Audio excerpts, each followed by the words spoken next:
Well, good morning, everybody. Renee here, sheltering at home with you. And I want to make sure that you don't break during this crisis. And I want to encourage you to take care of yourself in the ways that Jesus took care of himself when he was going through critical times of stress. We read in Luke 5:16 that Jesus often withdrew to quiet places for prayer. And you know what? You see him doing that during Holy Week. It says in Mark chapter 14, starting in verse 32, that they went to a place called Gethsemane, and Jesus said to his disciples, "Sit here while I pray." Look at what Jesus does. He goes with just a few of his closest friends to a quiet place. He withdraws in order to pray and find strength for the crisis. And you and I need to do the same thing too. If you've said to yourself or maybe to your spouse or a friend on the phone recently, I feel unfocused, I feel exhausted, I feel tired, I feel distressed. Those are all warning signals that you need to do what Jesus did here.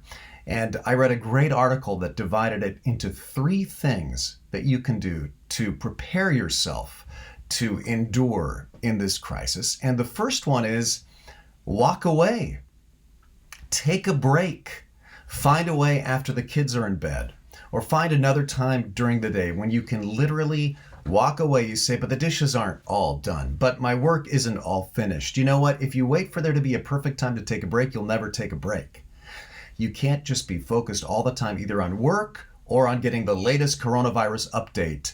You need to take a break to be by yourself with God. And then the second thing that you and I really need to do, not just take a break, but also carve out some time for silence.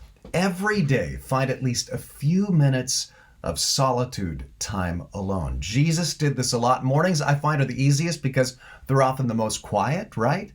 And in those silent times, you will want to pray. You will want to meditate on scripture. And I encourage you to do that. But also just sit in the silence and let your mind wander and just think.